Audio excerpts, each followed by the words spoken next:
Welcome back to The Comfy Chairs, a podcast from 123 Limited. I'm your host, Kate. This episode marks the first anniversary of The Comfy Chairs, and to celebrate, I've invited my very first guest to join me again. So it seems fitting that our conversation will focus on the reasons why and the ways how leaders can look back and accurately and compassionately assess their own performance. I've spent a lot of time in these comfy chairs talking about self-awareness and empathy. Both of these are vital to evaluating your own performance in a way that is authentic, realistic, and kind. And it can help to get support. That's why I'm offering listeners a chance to win a complimentary Everything Disc assessment. So stay tuned to learn more about this Comfy Chairs birthday gift for you.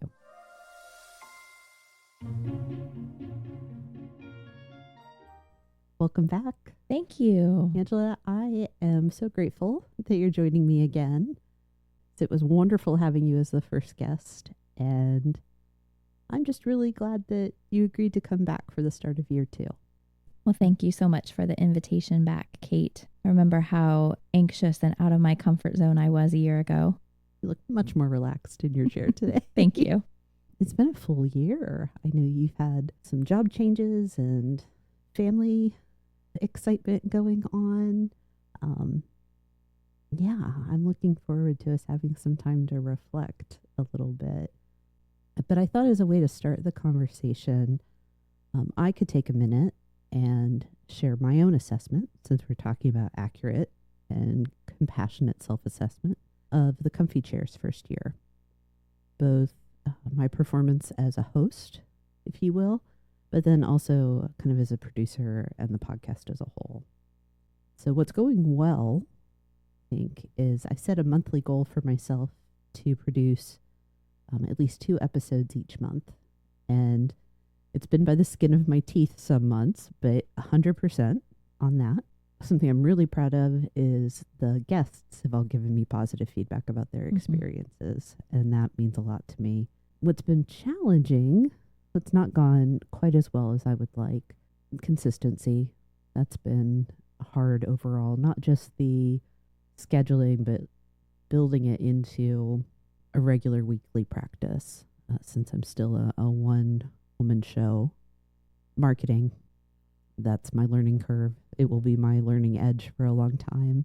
I will say too, I've become very aware of my verbal pauses and the way I talk. I'm trying to stop some of those, and I know it just slows me down and makes me awkward. So, well, Kate, what I noticed about what just happened was you went from what has been challenging to exploring your inner critic very quickly. I don't know that anyone has criticized you for your pauses or the way that you talk. For me, someone who knows you, it's very natural for me, and it's not awkward for me at all. Thank you. Another thing I think is challenging is being relevant and useful. Are we talking about things that matter to people, leaders in particular, or people that are interested in learning more about leadership? And I don't think it's been bad. It's just something I'm aware of and I want to have kind of on my radar. Then I like to think about, what have I learned over that time? What I've learned is that I love doing this. I love the hosting, the conversations. I have been blessed to meet so many new and interesting people. Additional collaborations and work has come out of this process. So getting to expand my network and my personal professional knowledge has been a blast. And then what I think needs to come next is that sustainable process for connecting with new guests and doing scheduling, refining how I'm doing editing, and the big stuff, increasing listenership and the feedback that I receive from listeners. I wanted to start there, not just to do the thing that I'm talking about, but also to share a really simple model that people can follow. When we want to assess ourselves, anytime, any reason, if you look at what's good, what's bad, what's the lesson, and what can the future look like, fast. It's taken me less than 5 minutes to do this, right? Yes. There are lots of ways to go about this. So I think where I'd like us to start in our conversation is, what are the essential elements of a balanced and realistic evaluation of one's own results? Go. Go. Well, we can cover the basics, the who, what, why, how, and when of things. Before I go there, Okay. I want to back up. When you were talking about your very simple model, Mm-hmm. what I noticed when you talked about what you learned was you naturally talked about what gave you joy through this process. Yeah. And when we're doing that self-assessment, one of the most important things is not just to look outward as far as what are the external results, how are other people responding and reacting, but how does this also contribute to my inner joy and my self-care too? Yeah. And so I really just appreciated that happened really naturally for you. Thank you. Well, it has definitely been a bright spot. Starting your own business, starting a show like this, lots of things to learn, lots of challenges, lots of missteps, and there is joy in it. The people that I'm meeting, different ways of doing the sorts of work that we do as leaders, as people on my part. I've not had a bad experience in the last year. And to every guest and person who's said, "Hey, I heard your podcast," thank you for that. I do not take it lightly. Yeah. So back to your question. Back to the question. The essentials of a balanced self-assessment. Mm-hmm. Well, let's start with the word self.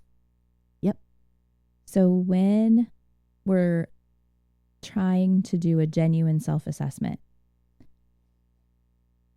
while we consider feedback that we've gotten from others, while we consider what we're hearing from others, we really need to be sure that we're evaluating also what I think and what I believe.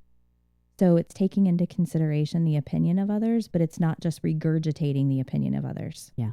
You have to take that information in and then synthesize it to come up with, what do I think the outcome of that is? So it's not what everyone else is saying about the work. Yeah. I think talking about the self in that is really important, because that is the thing, right? I also think this isn't something that's unique to people that hold formal leadership positions. I also think it's not explicitly for the workplace. This is something that we all can do, and we can do it for long periods of time.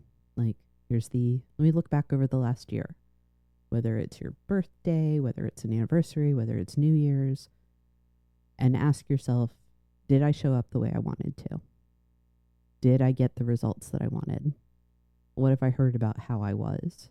And it's definitely, in fact, I would say, I'm going to claim it is a mandate for people in formal leadership roles who have direct reports and are responsible for performance outcomes, that you need to be assessing yourself, not just your numerical quantitative results, but how am I doing as a leader of people? But it's not exclusively the purview of people in leadership. Why do you think it matters? I'm saying it's a mandate. Yes, you did. You did. You did say it was a mandate. And I was thinking about the why. We jumped into the self-assessment, and it's like, well, why do I want to commit to doing this anyway? Every single one of us, everyone who is listening to this podcast, wants to continue to grow and change and get better at all of the things throughout life.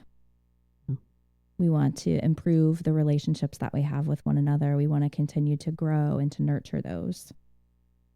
We want the people around us to feel valued and heard. And so when you talk about it being a leadership mandate, it is the ability to continue to connect with others and for others to perceive us as being effective. I'm jumping around a little bit in the questions I'd shared with you. but I think you're raising a point that's important in this conversation about should we be transparent with other people about our self-assessment? You're talking about it as a way to connect, which implies letting people know that I've done this. In sharing a personal assessment of your own performance, of your own behaviors, it can be very easy to end up monopolizing the conversation. Yeah. So what are ways that we can be transparent with people, but do it in a fashion that does create connection? Yeah, I think that is a good question. And what comes to mind for me when we think about transparency is moderation is key. Everything is good in moderation. Yeah, that's a great point. It's important for me to be transparent for two reasons. Number one, that level of transparency allows others to see my humanness in a different way. My ability to acknowledge things that I've done well, things that didn't go well for me or that I'm not doing so well. What have I learned and what could the future look like? Serves as an opportunity for me to look more human. At the same time, it models that behavior for the rest of the team or for the rest of those people that I'm interacting with so that they learn that mindset and that process as well. I've also experienced where we overshare. And so, while yes, I want others to know my humanness and to know my innermost being. I don't want to share to the extent that I'm making others uncomfortable by the level of detail that I'm sharing, or that I am verbalizing my inner critic, and then I make it culturally okay to beat up on ourselves. So, moderation and transparency. But then what you talked about as far as not monopolizing the conversation, not being the only voice in the room, is inviting people in to provide their perspectives about that which you've shared. This is my own self-assessment. This is kind of how I got here. What do you think I might be missing? Or what didn't I see? I agree with that very much. Assessment depends on any sort of assessment depends on data. We have to find the information, the data, quantifiable and qualitative to understand, does this match up with what was desired, what was expected? And that's one of the best ways for leaders to get that data they need is to say, what am I missing? Here's what I think. And then leave it open. And you're creating that role model of I share what I think is working and I ask for feedback. I am open to getting feedback. In our first conversation last year, one of the topics that we spent a good deal of time on was imposter syndrome. I recall. Yeah, the inner critic, which that's been my millstone for years and years, if not my whole life. Self-assessment seems like you are unintentionally just making an invitation to the inner critic. What are ways to balance that out, to be intentional and realistic with yourself, be clear about, say, what you're doing very poorly, to really let yourself celebrate what you're doing well, but to get ahead of that nasty voice of the critic? So first of all, I think it starts with extending yourself some grace. I have found that just changing my mindset to start with the positive stuff first. I find that if I start with what's not working well first, I can come up with a list of 100 things. And it just like spirals on top of one thing after the other. It does. So if we start with what has gone well, gosh, that puts my brain in a different spot to pause. I really have to think about it because it's not top of mind for me. But then you have that more positive outlook. And then when you start looking at the list of 100 things that you'd like to be different, maybe you can think about the top 3 things that you want to work on instead of beating yourself up with all 100. I think that's a good approach. I think using some of that external data too is a way, both positive and constructive, to balance. Because yes, there will be things that you know about how you thought and acted that other people won't see because it either was internal or private. And if you have 7 people telling you you did a really good job on that presentation, the voice in your head that's saying you sucked, you messed this up, you should weigh the 7 voices over the one. Yeah. And if you're having trouble being really honest with yourself, maybe I did mess up that presentation and 2 people gave me feedback about what I could have done better or different.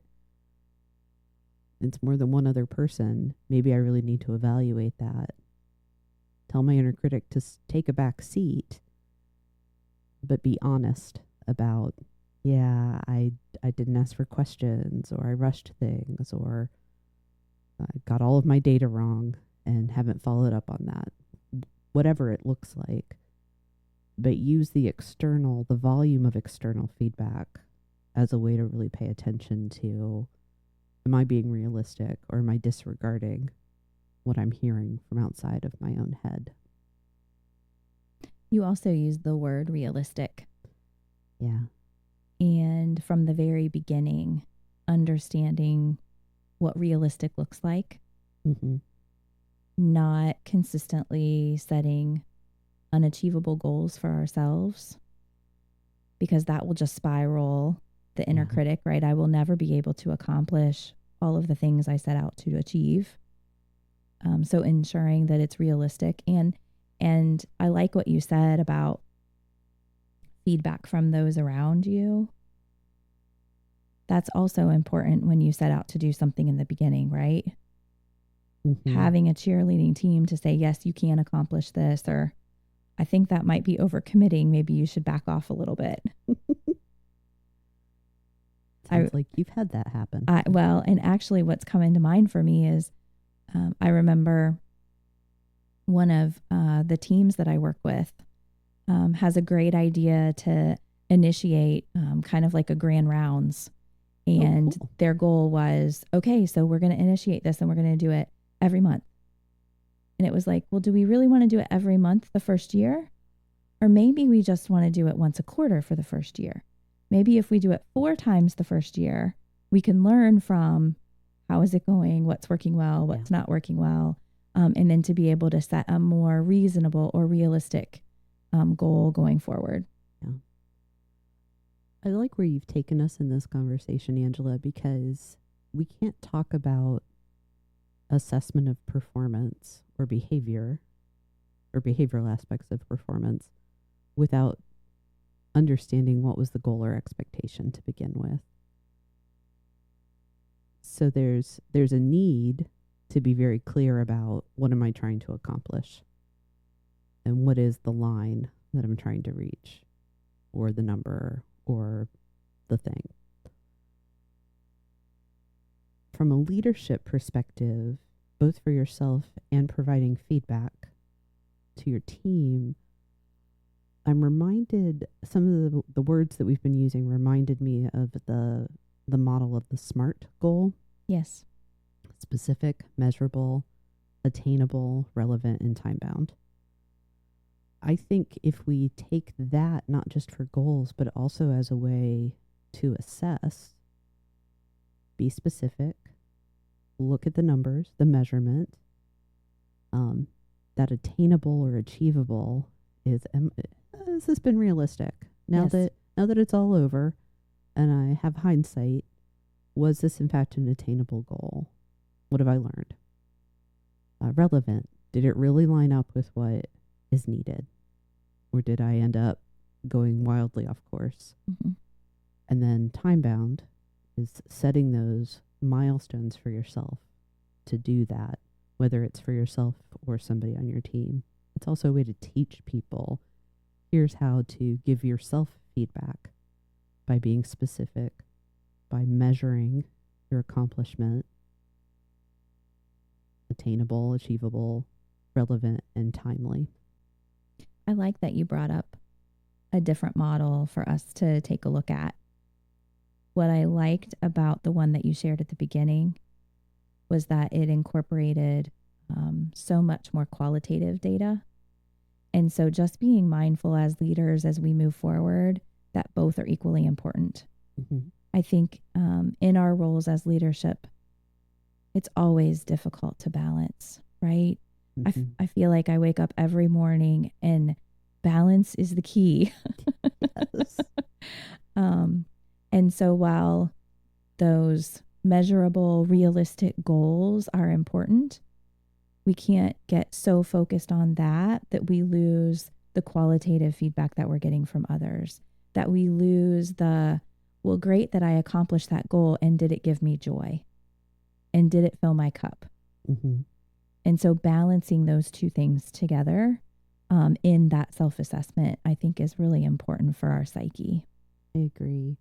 I think we're also talking about the fact that performance is holistic. This is something from my HR days that I was constantly a clanging gong about this, that some of it is I've worked in organizations where the HR policies around performance and attendance have always been separate pillars. Mm-hmm. So disciplinary or corrective action treated behavioral or outcome problems as performance issues and attendance as its own thing. And that just naturally creates an environment where we think that they're not connected with each other. And then it becomes really easy to parse out different aspects of performance. And I think one of the ways for our own sanity, for our own accuracy, for balance, is to really look, when we say performance, what are all the aspects of it? I think you can probably break it down into some very basic things. There is the outcome, there's behavior, and then presence. Do I show up and how do I show up? And each of those probably has its own nuances, but that's performance as a whole. And if we're going to talk about assessing it, again, we need to understand it. So stuff like, did this fulfill me? Well, ideally performance does incorporate, it does encompass the satisfaction that people receive from it. And it's going to be different for every job, every organization. I think that's a really important part of it, and why accurate self-assessment does have to look beyond, I completed 7 projects this year. Yeah. Kate, when you were talking about the different components of performance,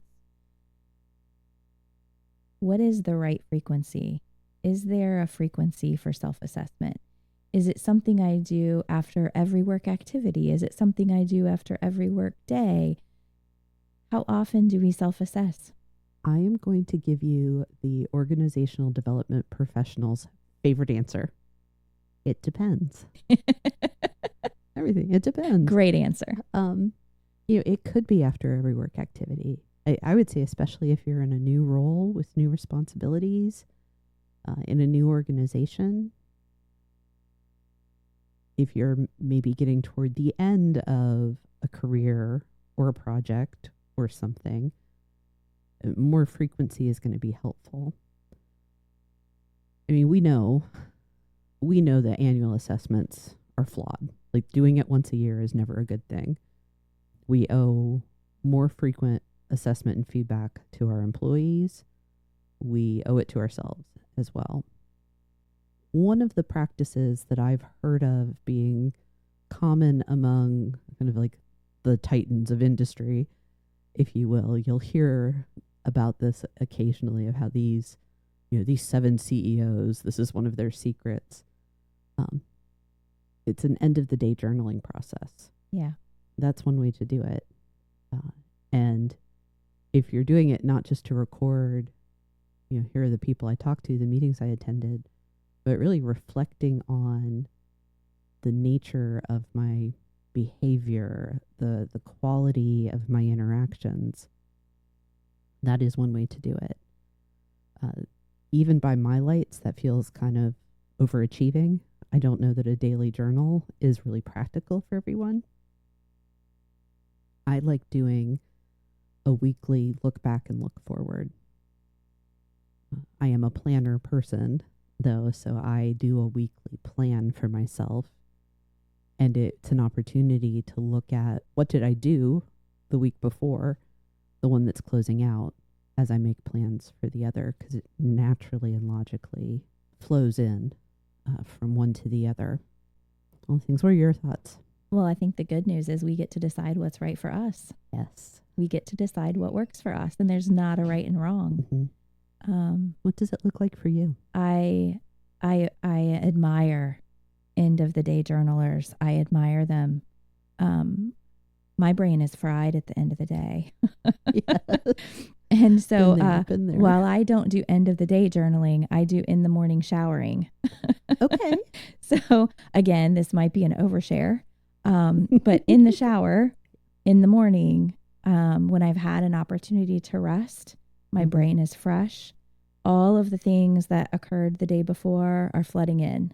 Okay. And it allows me the opportunity to say, oh gosh, maybe that didn't go as I had expected it to go yesterday. And how would I have done that differently? Okay. What will I do differently moving forward?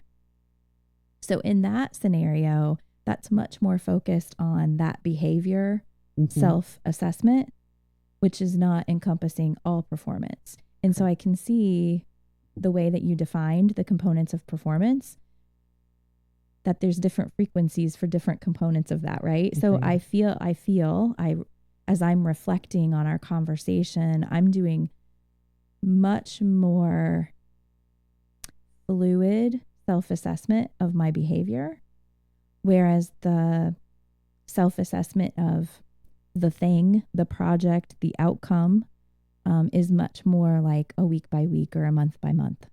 Yeah, I think that's a good observation, and I think it's also a good way to think about it, because the more frequent assessment should be focused on what's most vital, and we are the instrument of leadership, so we should be looking at what's my tone of voice, what type of clear directions am I giving or not giving. I'm drawing a blank on what some other things could be, where the logistical, the operational pieces, part of starting anything should be including, what is the evaluation for this going to look like? How are we assessing progress? Yeah. So the project, the thing, sets its own pace for that. This may be totally a tangent. I'm doing some work right now with a team looking at leader orientation. Yeah. And what could a formal curriculum and program look like for them? And that's one of the things, you have to bake in evaluation from the start, both for the program overall. This is what we're trying to accomplish with it. Reduction of turnover, employee engagement scores, that as a result of having well-oriented leaders, these are all the great things that are going to come from that. Then you also need the opportunity to evaluate individual components, and using that understanding of that there are different levels and different types of assessment that you can do. And obviously I come from a learning and development mindset. I know there are other models in project management, in nursing, but thinking on those different levels of big and day-to-day, I think can be really helpful. Yeah, I totally agree. I kind of want to talk a little bit about, so I don't think this is everyone. And there are plenty of people that lack awareness and think they're doing great all the time. They are, one, it's likely they're not people that are going to listen to me, but they're also not necessarily people that are going to change. So I'm kind of curious, instead of talking about the bad actors, the people that think they're fabulous even though they're not um, they're not fitting the bill, how do we engage with them in a way that's compassionate and kind and doesn't end up pulling us down? It does make sense. So before I answer, I'm just going to maybe think of, have I ever met any bad actors? I'm honestly not thinking of anyone in particular. I'm only doing that so that I can make it real for me on how I would interact with them. You use the word compassionate. How do I interact with them in a kind and a compassionate way? And what I'm picturing is that I'm not even sure that they're going to give me the time to listen anyway. That's fair. That's fair. But I think given the opportunity, I think one of the ways that we do that well is from the very beginning, finding and stating and identifying that mutual goal and the mutual ground. We both want the same thing. Do we both want the same thing? Because when we do, regardless of that individual's inability to hear constructive feedback, it allows us to place ourselves in a situation where we can be influential in how we work through that together. So I feel like this is very vague. I'm trying to maybe make it a little bit more specific. Well, let me say why, because if I'm not careful, this will be entirely a different subject.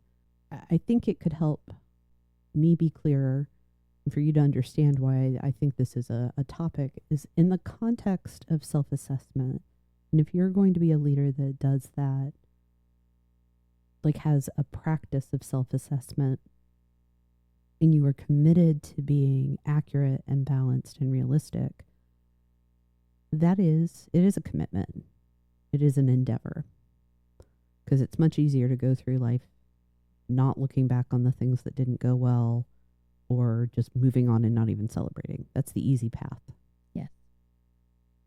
I think in this context, it's what can we say to leaders that are doing that hard work, but maybe they're working with people that aren't? And how do they not stumble as a result of feeling alone? I'm thinking of some manager trainings that I've done where we're talking about the ideal. Like, here's the best way to do this. Yeah. This is the ideal way to lead in this context. And inevitably, you'll get one or two people who are like, that's great, but I don't see my boss doing it, or I don't see my peers doing the thing. And other than saying, yeah, that's just the way it is, deal with it. How do we make the fact that we are going to encounter people that are doing less than we are, who are frustrating to us in some ways in this space, how do we incorporate that so that we don't, this sounds really judgmental, we don't fall to their level, but we also are behaving in a way that shows the value of your practice? Yeah. You know, I think one of the reasons why I'm struggling to answer this question, last time we talked a year ago, I shared a lot about a journey that we were on that was really focused in on conscious leadership. Yes. And the leadership practices, as I think about my growth and development over the last year, the change has been much more focused on me and how I show up and role modeling those behaviors for others, and kind of taking me out of the mindset of comparison. Okay. or judging how others are behaving. The work that I'm doing with leadership development, how I'm showing up, that's my work to do. That's about me. Yes. And when I do that well, I will notice that other people around me will also begin to do that well. I think that is the theory. Yes. I I love you pointing out and reminding us that this work is about myself. It's my responsibility. I don't necessarily need to, nor should I be comparing myself. And in the real world, well-meaning leaders who are trying to do the conscious best practice will find themselves surrounded by folks that have no interest in it. Yes. And I think incorporating how I show up with and for those people is important in me thinking about my own performance. Because there's a tendency, I have a tendency to go into a place where I avoid those interactions or I withdraw from that interaction. Yeah. Because whether I perceive it's difficult to deal with or whether I perceive that it's harming me, that I just withdraw and I lack engagement. Yeah. Or the other end of the spectrum, kind of what we could very sloppily classify as virtue signaling. Yeah. Too, of, well, I'm doing it right. You should really be thinking about your own performance the way I do. Yeah. And that's not going to win anyone over. And it's a behavior that doesn't actually support leading better every day. What if I think I'm being accurate and I've missed the mark? What if my self-assessment is wildly off? When I discover that, because let's assume new information, new data is presented to you and you recognize, wow, I thought I did great and I really messed up. Or the converse of that. How do we deal with it? The first thing that comes to mind for me, because I missed it in the beginning and something else had to bring it to my attention, was, gosh, I would love the opportunity to talk to one of my colleagues about what happened. In that moment, it's going to be important for me to process and to kind of talk through, like, how did I miss this? Why didn't I consider that? And getting someone, a friend's perspective on that situation is going to help. If I have misassessed, I don't even know that that's a word. It is now. If I inaccurately assessed it the first time, what makes me think that I'm going to be able to course correct on my own? Yeah. So it's going to be really important for me to reach out and phone a friend. I like that. I think it's also wildly important to remember that your performance and your identity are not linked. Oh, gosh. Which is really hard for those of us that get a lot of our sense of worth from work. Yeah. Your performance is not your identity. You have worth entirely separate from any outcome that you do or do not achieve. That's got to be the foundation, the bedrock. Your performance is not who you are. It is an aspect of how you move through the world. And if you remember that, I think it can help getting some of the objectivity that's necessary. That when I'm doing a self-assessment, it's not about my value as a human, as a person on this earth. It's about the behaviors and actions that I've taken in this period of time. I'm still valuable. I'm just sitting in that for a moment. It's much easier for me to say than for me to do. I will admit that. I think it goes back to I'm not going to be good at everything. I'm not going to get everything right. One of the things you said early on around like ways to do this was starting with what's good. And I had kind of a visceral reaction to that. Yeah. One, because you have to look at the critical stuff first. It's my natural bent. And you're absolutely right. It can be so easy to just dive into the bad column. and ignore the good column. I wonder though, and all of this comes back to self-awareness and self-knowledge, if there can be a benefit of saying, I'm not going to get everything right. I can't do it all. Let me start with what I didn't do right, the stuff I didn't manage to accomplish. Not to punish myself, but to agree with myself, to acknowledge the fact that I'm human. What are the 3 things that I wish had gone differently? And limiting. I do think limiting it, because otherwise I'm assuming I'm not the only one, that I would spend 7 hours writing a list of all of my flaws and failures. Yes. But if I acknowledge the fact that, yep, I'm human, I'm going to make mistakes, I have made mistakes. There are some things in the last quarter, in the last month, in the last hour that I really messed up. I dropped the ball. Acknowledge it, feel the shame or the fear or the disappointment, and set it aside. Say, yep, that was my human element. Let's see what my better self did. And then just be able to bask in 100% goal for a whole year. Yes. I love that, Kate. How do we let it go? How do we set it aside? Maybe set aside is unrealistic. I am reminded of how we talk about all having baggage. Yes. And we do. It's just we accrue, there's accretion of memory, experience, knowledge. It is probably unrealistic to say set it aside or leave your baggage at the door or all of that, because we're whole people. We're made up of every experience. So I think it's taking it off of the dashboard, taking it out of center stage, not compartmentalizing, not repressing, but saying, here's something that I wish I had done differently, or I did this to the best of my ability and it was still a failure. Let me break it down. What did I learn? What did go well? What am I going to take forward? And then take the bad stuff and pack it in the right place in your baggage.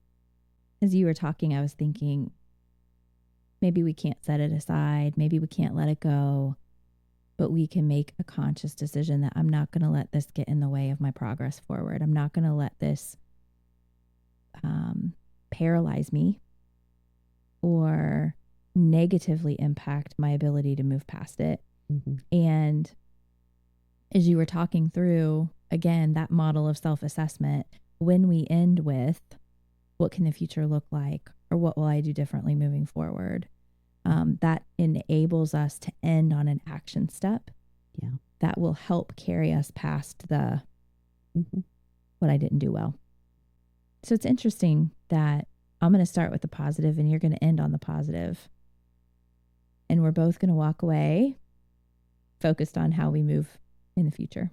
This gets back to what you said. The real treat is you get to figure out how you do it for yourself. And like anything that starts with, do I know myself well enough to know what's going to work best? And not to overcomplicate it, but it may not be the same method for every single aspect of your assessment. There could be things like, hey, I have this one really difficult work relationship. Mm-hmm. One of the things I want is to improve it. Yeah. That may require you to be like, okay, I had a confrontation with this person again. Let me acknowledge that. Let me understand. Let me make a choice to do different next time. But in a different sphere, it could be this project went gangbusters. Let's list everything that was fabulous about it, every action that resulted in a win. And instead of focusing in on the 2 flaws and losing sight of the better picture, I've got this list of 100 awesomeness, 100 awesome things. Not awesomeness. I like awesomeness. I do too, actually. This is a question that definitely shows that I'm a former HR lady. what do you think a good way to build your documentation to support your self-assessment can be? Well, you nailed that one, didn't you? It's more difficult for me to see how I have documented my self-assessment of behavior than for me to see how I have documented self-assessment of the more objectable outcomes. Yeah, I don't think that's something we're necessarily taught. A lot of people intuit it, or we kind of understand, but when we set annual goals or quarterly goals in the workplace, very rarely is there anything about how do I show up? Mm. Am I behaving in a way that aligns with our values and my values and priorities? That may be an important thing to explore going forward, is how do we teach leaders that are coming up and through the ranks, and even leaders who are currently in place, to have behavioral goals for yourself. Mm-hmm. What do you think a good way could be? Let's pick a behavior. Okay. What about showing up on time for meetings? Thank you. It is a physical, observable thing that can have an impact on you and others. So I have a habit and a reputation for always being 5 minutes late to a meeting. I think 5 minutes is good. I think I spent the first 10 years of my career, at least 10 years. We even called it, you're on this organization's time. Like, Yep. This is just, you're going to be 10 minutes late to everything. Oh yeah. Yeah. Until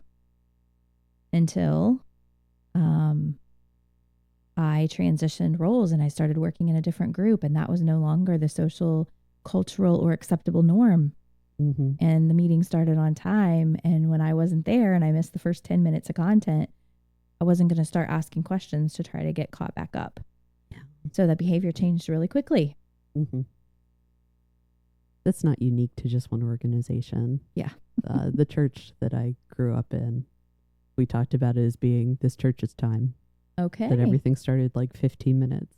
Yep, we're on blank time. Okay. Same thing. It's Yeah. a way of, I think it's the normalized. Yeah. This is what's normalized for us. We all accept it, even if we don't all like it. But maybe you've gotten feedback from a peer, from a boss. It's like, hey, you're repeatedly late. And you're getting your stuff done, but it's not demonstrating the best behavior. Mm-hmm. That people don't feel respected, or we end up having to rehash everything that happened in the first 5 minutes of every meeting because you're always late. Observably, demonstrably late. How do I set a goal for myself? To stop being late. To only be late to 20% of the meetings. For me, it's really important to be accountable to that goal. Not to myself, but to the other folks as well. Mm-hmm. My thoughts automatically go to including it in the weekly look back that you talked about. You talked about doing I want to look back this week and I want to plan for next week and how did I do this week? It could go into the nightly journaling if any of you are nightly journaling, or it can go into the morning shower time. Yes. Do you think of documenting behavioral goals? Do you think you've documented self-behavioral goals? I have in the past. And is that something that you keep personal, or is that something you share with others? It depends. Depends kind of on the severity of it or the level of accountability that I feel I need. So about 10 years ago, I feel like I went through, I'm not going to call it a transformation. That's a little too overblown, overstated. But I just became very aware. I had the opportunity to go through some training and just things that were happening at work. I went through some training that made me very aware that a lot of my responses and interactions were driven by self-protection and were showing up as aggression. Okay. I had somebody in a position of influence tell me, well, I thought you were just mean. And it was feedback I needed to hear because, yeah, I could be mean. Not intentionally, but because I felt unheard or attacked or undervalued. Inner critic totally flared up. Mm-hmm. And instead of going silent, I went on the attack. And I really don't want to be that way in the world. Yeah. For that particular set of behaviors and the kind of the internal instigation that was happening, I did start monitoring. Can I notice when I feel defensive, reactionarily defensive? Can I feel it? Can I see it coming out? I remember one day in my daily planner, my daily goal, like my goal for the day, the big overarching one was don't be a jerk. That I did have to make it physical. I had to write it down, make it happen in the real world because I was struggling so much. I was so aware of those bad behaviors and I felt so vulnerable and fragile. Yeah. That it was all the time. That Yeah. was just how I was responding to everything. And I had trusted colleagues and friends around me that knew that this was something I was trying to do different, do better. So I did make it public. I was transparent about it, and I recorded it for myself. I'm not 100% better. I think that defensiveness is something I'm going to be dealing with my whole life. I can accurately say I'm not as bad anymore. Mm-hmm. I have a lot more awareness of it. I can see it happening and I can make the choice to stop it now or before it was just untethered.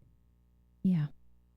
For me, I needed to have a behavioral goal and a way to monitor it.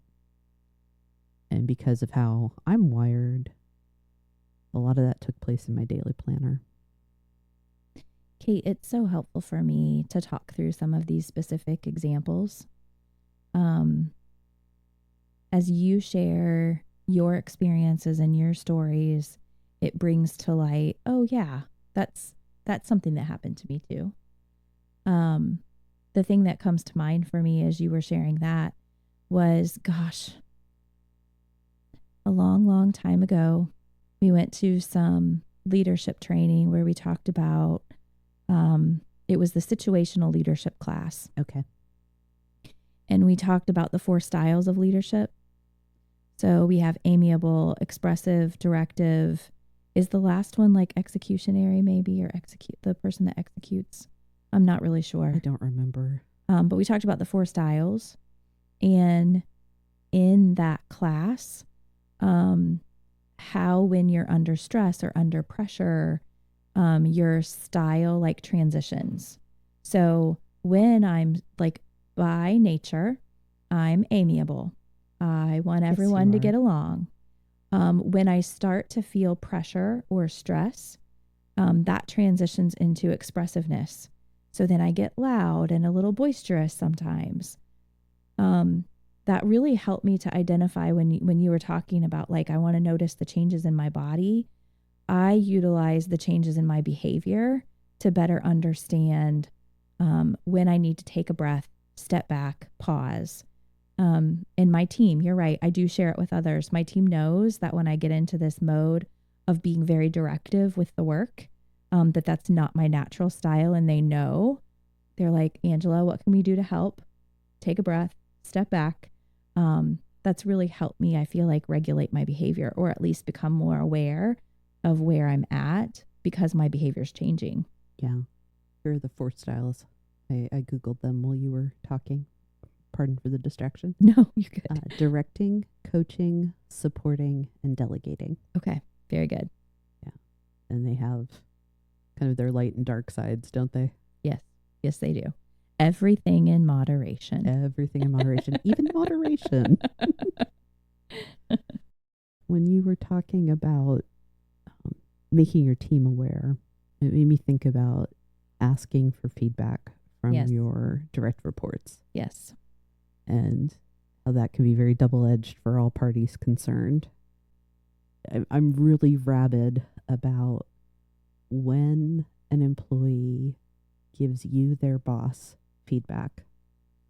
The only thing that should come out of your mouth initially, Thank you. thank you. Thank you. Thank you for that, Angela. That is exactly right, especially if it's feedback you requested. Doesn't matter how you feel about it, say thank you. Yes. And then you can say, I appreciate that and I need time to process this. Yeah. And go feel excited, overjoyed, or angry and nasty about it. But that feedback, it's that external voice. It's the balance to the inner critic or even the overly enthusiastic inner cheerleader. And if we're going to have accurate self-assessment, we have to be open to external feedback. It's a paradox, isn't it? Yeah, it definitely is.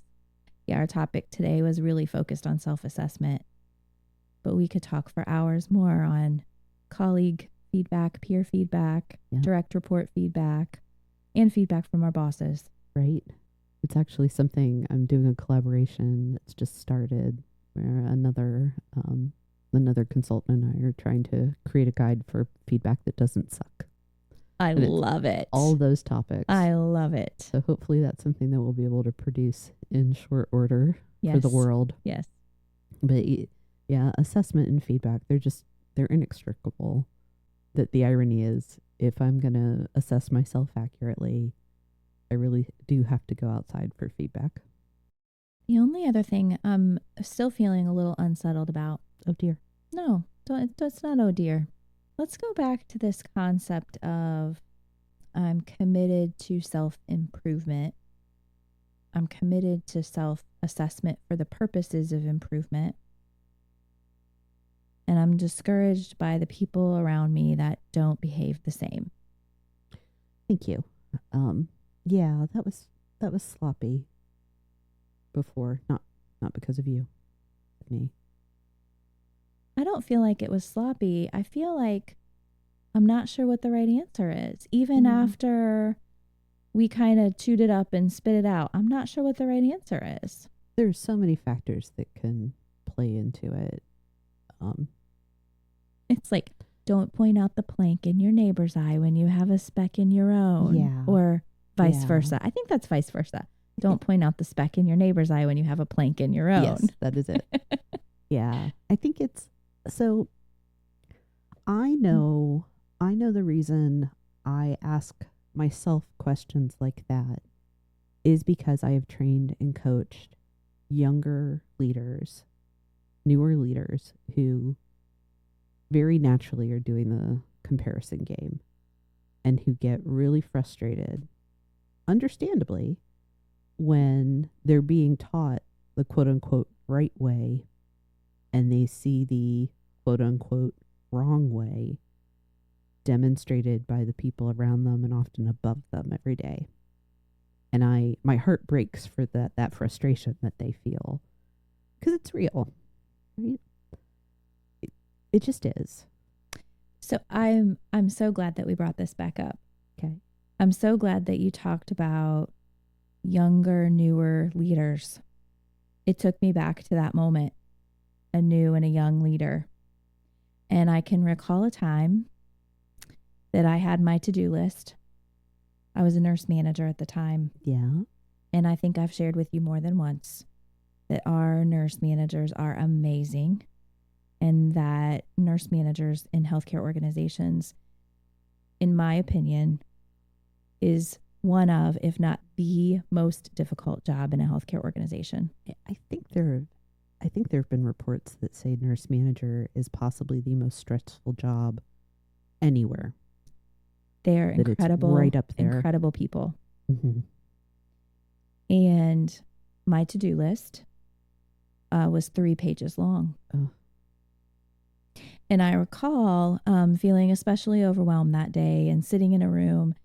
And I was not in tears. Good. Until another nurse manager walked in the room and looked down at my paper and flippantly said, "Is that your to-do list?"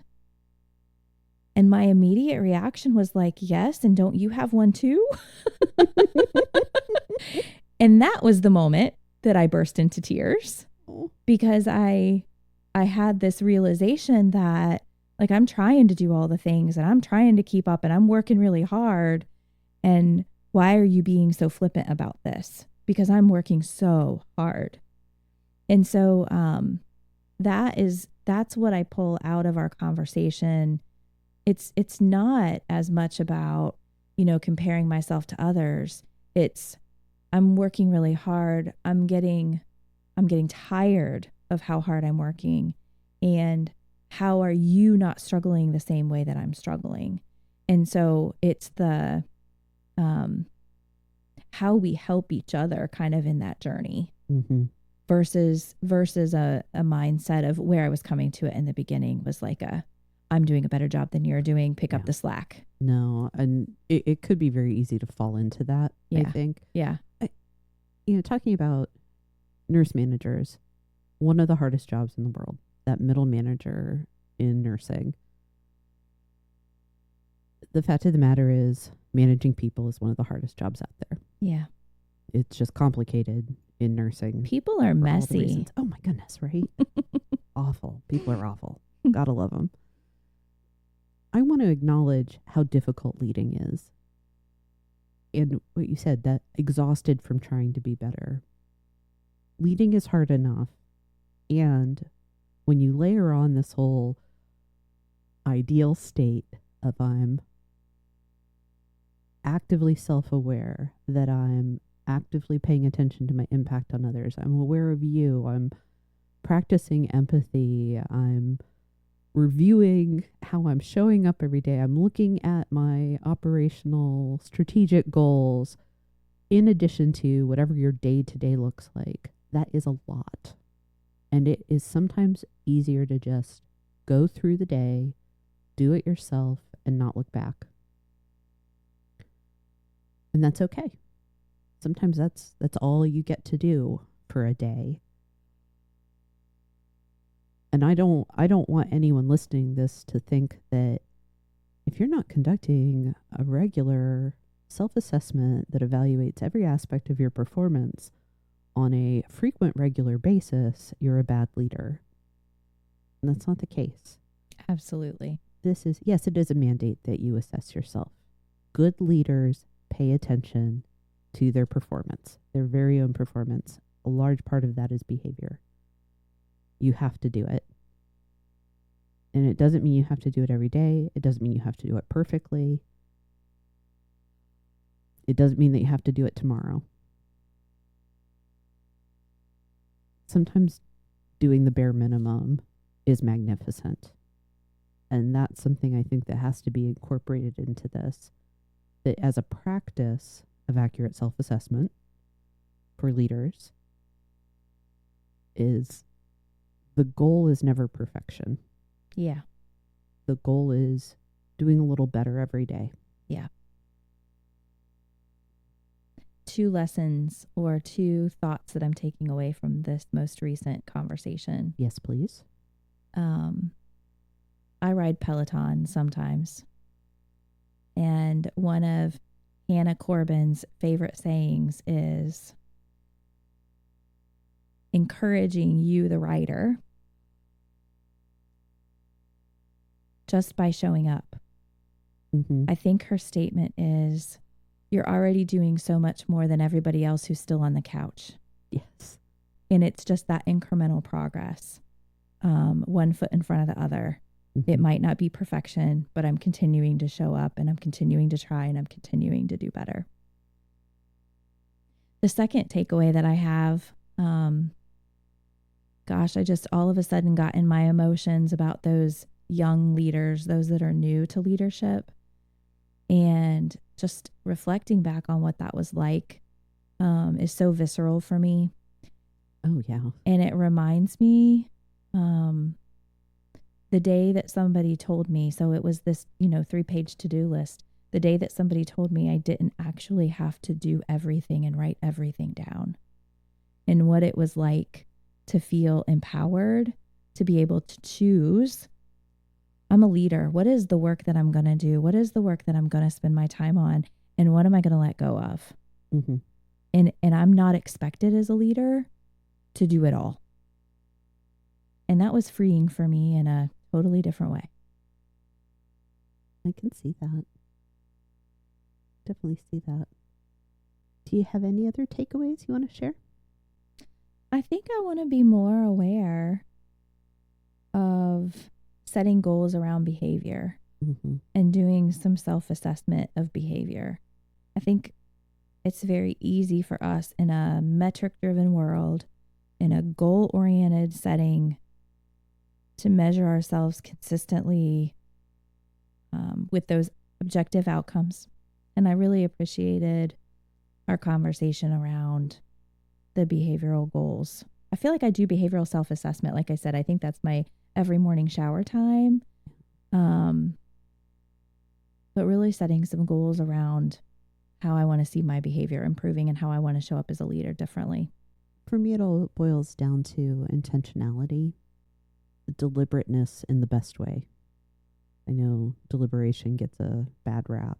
It's seen as slow or unpleasant. But if there is intention and thought and mindfulness behind the choices that you're making,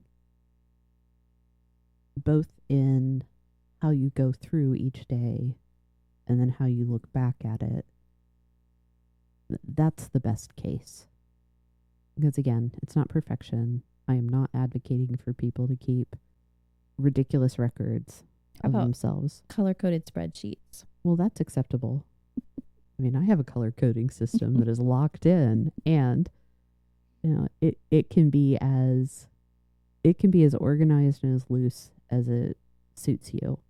And that's really what it comes down to, is are you doing what works for you in this space? You understand yourself, your strengths, your needs, your preferences, your proclivities well enough that you have a system to do this. And I need to start with the positive things, or I need to acknowledge that I messed up. Yeah. That I am going to make mistakes. And if I can get that out of the way, I'm free. Yeah. Then to celebrate. Or something entirely different that I can't even imagine in the moment. But if you've taken the time to really understand yourself, to be conscientious, and to consider your own needs, you're capable of doing this. And you do it to improve yourself, to improve your leadership, not just because, but because your employees deserve it. Employees deserve leaders that are doing the hard work of getting better. Yes, they do. Yeah, that's my takeaway. That it's not necessarily the way you do it, the frequency, the sequencing. It's, am I clear that I do this so I can be better, I can be more fulfilled at my work, and that I'm leading in a way that really benefits the people that look to me for leadership. Period. End of story. As a meaningful summary. Oh, I thank you. Before I go, I want to congratulate you on your success over the last year. You have so much to be proud of, as demonstrated in your accurate self-assessment. And I wish you much success as you move forward to pursue consistency. Thank you. Not just for today, but for your ongoing support and friendship. I appreciate you giving your time and talent to participate. It feels weird to hear you thank me for my time and talent, because I feel like I show up here like to get better. Like this was like a leadership development session for me. So thank you for allowing me to continue to learn from you every time we're together. Always mutual, friend. Thank you.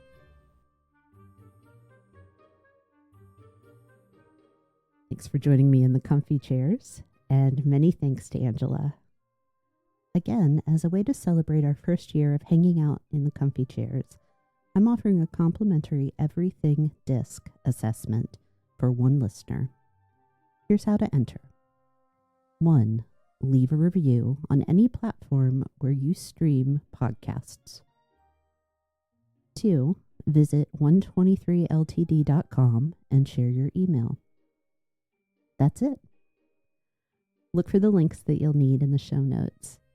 Everyone who completes these 2 steps between July 16th and August 13th, 2024, will be entered in a drawing. I'll use the email you provide to communicate results no later than August 23rd. And in addition to leaving a rating, please consider subscribing or sharing with others. You'll find Comfy Chairs updates and other thoughts on leading and learning at Instagram at Onetwentythree Limited.